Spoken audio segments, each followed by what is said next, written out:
আসসালামু আলাইকুম সুপ্রিয় শিক্ষার্থী, আশা করি সকলে ভালো আছেন। আজকে আলোচনা করব হচ্ছে ফান্ডামেন্টালস অফ ম্যাথমেটিক্স অনার্স প্রথম বর্ষের একটি কোর্স। চ্যাপ্টার 1 থেকে ইতিপূর্বে আমি কয়েকটি ম্যাথ সলভ করে দিয়েছি। তো আজকে আলোচনা করব চ্যাপ্টার 1 থেকে এক্সাম্পল 7 হচ্ছে এখানে বলা আছে, দেখাও যে নিম্নের উক্তিগুলির ট্যাটোলজি, অর্থাৎ ট্যাটোলজি মানে হচ্ছে এখানে যে উক্তিগুলি দেওয়া আছে এর প্রত্যেকটি মান অবশেষের যে উক্তি থাকবে তা হবে সবগুলো সত্য, অর্থাৎ টি। তো এখানে আমি আমার সুবিধার্থে ছকগুলো তুলে নিয়েছি। তো এখানে এখানে উক্তি দেওয়া আছে তিনটি, এখানে পি, কিউ এবং আর তিনটি। যদি আমরা কোনো এখানে যদি উক্তি দুটি দেওয়া থাকে তাহলে আমরা ঘর নিব চারটি করে একটি উক্তির জন্য, আর যদি তিনটি থাকে তাহলে আমরা একটি উক্তির জন্য 8টি করে ঘর নিব। তো আমি এখানে 8টি করে ঘর নিয়ে নিয়েছি। তো পি আমরা এর আগেও বলেছি, পি প্রথম অংশ পি এর জন্য আমরা যদি 8টি ঘর নেই তাহলে প্রথম 4টি নিব ট্রু, তারপরের 4টি হচ্ছে ফলস।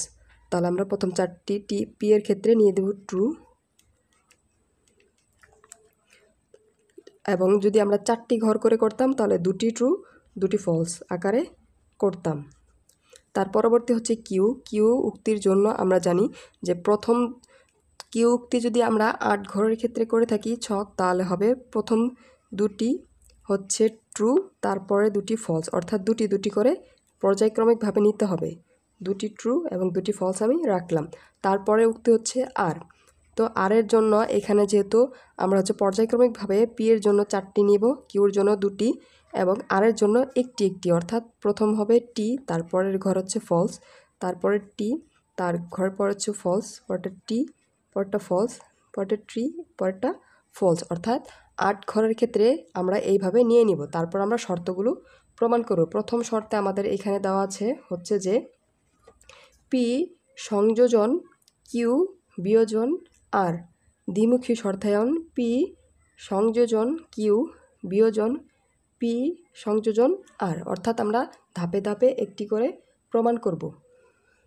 তো প্রথম অংশে আমরা পি হচ্ছে এখানে বিয়োজন আর রয়েছে, কিউ বিয়োজন আর রয়েছে, এই অংশে প্রমাণ করব, অর্থাৎ কিউ বিয়োজন আর। বিয়োজনের ক্ষেত্রে আমরা জানি শুধুমাত্র ফলস মিলে ফলস হয়, বাকিগুলো ট্রু হয়ে যায়, অর্থাৎ শুধুমাত্র এফ থাকলে এফ হবে, বাকিগুলো ট্রু হয়ে যায়। যেহেতু আমরা কিউ এবং আর এর মাঝে বিয়োজন করব, তাহলে আমরা প্রথমে দেখব যে ফলস কোথায় রয়েছে। এখানে ফলস রয়েছে, এই অংশে হয়ে যাবে ফলস। তারপর শেষের অংশে রয়েছে মিথ্যা ফলস, অর্থাৎ হয়ে যাবে ফলস। বাকিগুলো হয়ে যাবে বিয়োজনের ক্ষেত্রে সত্য, তার মানে দিয়ে দিব সত্য। তারপরে অংশে রয়েছে আমরা এইটুকু প্রমাণ করেছি, আমরা এইটুকু করব যে পি সংযোজন, অর্থাৎ পি এর সাথে এই অংশে সংযোজন করব, তাহলে আমরা লিখে দিব পি সংযোজন কিউ বিয়োজন আর, অর্থাৎ এই অংশের সাথে এই অংশে সংযোজন করব। যদি সংযোজন করি, আমরা সংযোজনের ক্ষেত্রে জানি শুধুমাত্র সত্য মিলে সত্য হয়, বাকিগুলোর ক্ষেত্রে সবগুলো মিথ্যা হয়ে যায়। তাহলে আমরা এই অংশে পি এর সাথে এই অংশের যদি সংযোজন করি তাহলে সত্য এই অংশে আমি একটু হাইলাইট করে দিই, যে এখানে সত্য রয়েছে এখানেও সত্য রয়েছে, তাহলে আমাদের এই অংশ হয়ে যাবে সত্য। এই অংশে সত্য রয়েছে, এই অংশে সত্য রয়েছে, এই অংশ সত্য এবং এই অংশ সত্য রয়েছে, তাহলে এই অংশ হয়ে যাবে সত্য। এই ঘরে সত্য মিলে হয়ে যাবে সত্য।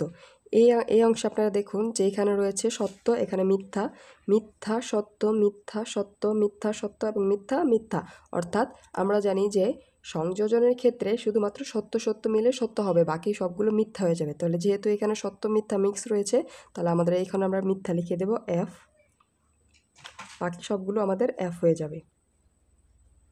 তো আমাদের এইটুকু শর্ত আমরা প্রমাণ করেছি। এখন আমরা প্রমাণ করব এই অংশটুকু, পি সংযোজন কিউ।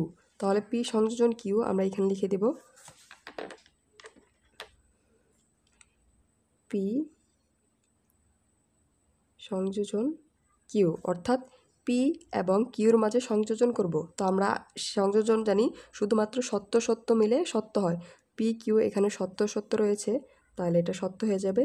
এখানে সত্য এখানেও সত্য, এখানে সত্য মিথ্যা, এখানে সত্য মিথ্যা, মিথ্যা সত্য, মিথ্যা সত্য, অর্থাৎ শুধুমাত্র এই দুই অংশে সত্য সত্য রয়েছে, যার কারণে সত্য সত্য হয়ে যাবে। বাকি যে অংশগুলো আমরা দেখতে পাচ্ছি যে মিথ্যা সত্য বা সত্য মিথ্যা রয়েছে, যার কারণে আমাদের বাকি অংশগুলো সম্পূর্ণ মিথ্যা হয়ে যাবে। তাহলে আমরা এখানে লিখে দিব হচ্ছে বাকি অংশটুকু এফ, অর্থাৎ মিথ্যা। এফ, তো আমরা লিখে দিলাম এফ। তো আমাদের এই অংশ প্রমাণ হয়ে গেছে। আমরা এই অংশটুকু এখন লিখব পি হচ্ছে সংযোজন আর, অর্থাৎ পি এবং আর এর সংযোজন করব। তাহলে আমরা লিখে দেব পি সংযোজন আর। তাহলে এই ক্ষেত্রে আমরা পি এবং সংযোজনের ক্ষেত্রে জানি যে পি যদি সত্য সত্য হয় কেবলই সত্য সত্য হবে। তাহলে এখানে এই অংশে সত্য সত্য রয়েছে, হয়ে যাবে সত্য। এই অংশে রয়েছে সত্য মিথ্যা, হবে না, সত্য সত্য এখানে হবে সত্য। এই অংশে সত্য মিথ্যা, মিথ্যা সত্য, মিথ্যা মিথ্যা, মিথ্যা সত্য, মিথ্যা মিথ্যা, অর্থাৎ বাকি সবগুলো আমাদের হয়ে যাবে ফলস, কারণ শুধুমাত্র এই সংযোজন ক্ষেত্রে সত্য সত্য মিলে সত্য হয়। তাহলে আমরা বাকিগুলো ফলস লিখে দিব এফ। এই অংশে বাকি সবগুলো এফ হয়ে যাবে। তো আমাদের এই অংশের কাজ শেষ। এখন আমরা এই অংশটুকু নির্ণয় করব। আমার ঘরটা একটু ছোট হয়ে গেছে।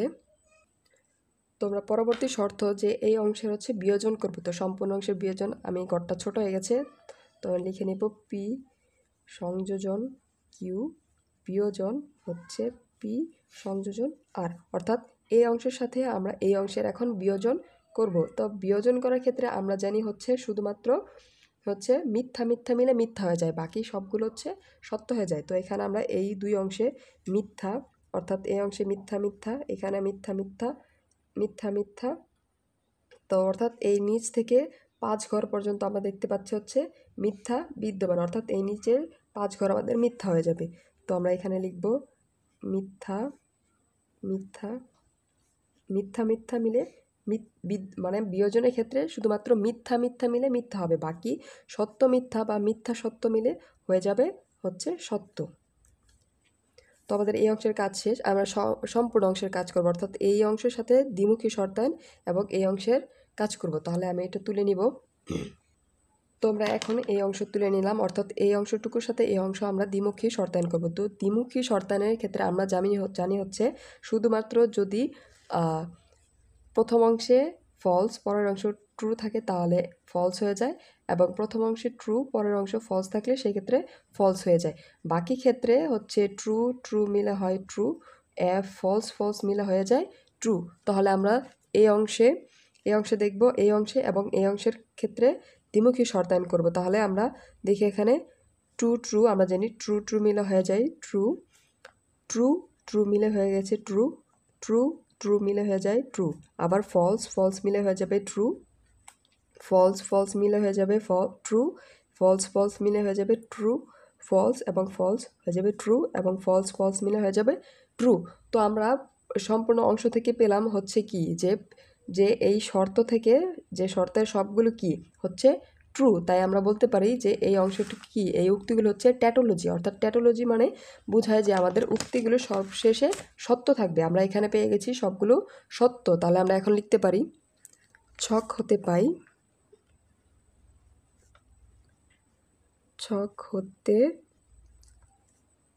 পাই প্রদত্ত উক্তি ট্যাটোলজি। তাহলে অর্থাৎ আমরা এই ছক থেকে লিখতে পারি যে এই উক্তিগুলো হচ্ছে ট্যাটোলজি, কারণ আমরা সম্পূর্ণ অংশে এখানে সত্য পেয়েছি। তো আশা করি সকলে বুঝতে পেরেছেন। কোনো অংশে যদি বুঝতে সমস্যা হয় অবশ্যই কমেন্ট সেকশনে জানাবেন। ধন্যবাদ।